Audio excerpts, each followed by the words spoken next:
and most have been called for either a new verification exercise or update. Many people had their monies stored on their mobile wallets, on their SIM cards, and could not access it. As we speak, we have over 700,000 Ugandans and more who are living abroad that may not have access to these services, but have been using their functional SIM lines for either carrying out remittances at home or storage of their money on their mobile wallets, what we call the mobile money wallet. Now, recently, many have got communication of disruption in service to the effect that their SIM cards are no longer fully functional, and mainly to communication and operation of the mobile money wallets. Now, some were at the period where they were supposed to remit monies for school fees for their children, and others for their own operational businesses. Now, Right Honourable Speaker Nalongo, as the August House here, would like to be the voices of those people that cannot access these services for re-verification. That is one. Some are in the diaspora, but others are also here. The second issue is that those that have even gone back for re-verification have not found their monies on their mobile money wallets after re-verification. And others at some centers have been told to pay a certain sum of money. Now, the unpredictability of our investment society is a deterrence to investment.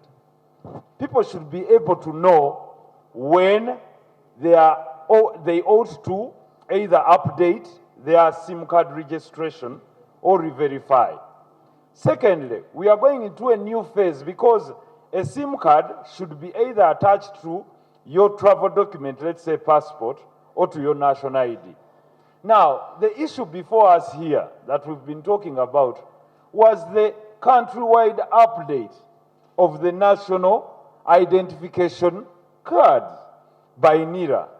So we are going to go into an exercise of SIM card registration and a year later go back into an update exercise for national ID verification.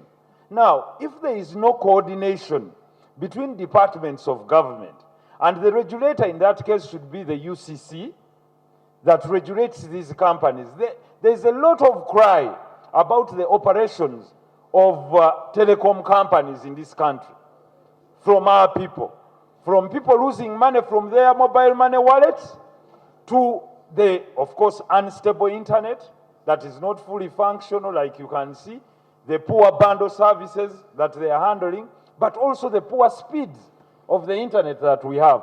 But also finally, what is very pressing now, Right Honourable Speaker, is that there are over 1 million people who cannot access their mobile money wallets, that some are in the diaspora, others are here, and who is using their money for short-term borrowing and trading. We must audit that as Parliament. Therefore, we must... What's your prayer? My prayer, Right Honourable Speaker, is that the Minister in charge of my ICT, my good friend, the Honourable Dr. Chris Bariomus, comes here and informs the country as to why his government thinks you're doing a favor to the people to be on the telecom platforms, and why there is this disruption year after year and uncoordinated movement in the way you operate. UCC calls for verification, and before you know, we shall have new countrywide SIM card, national ID verification and update. So how many times shall we be moving hence and forth?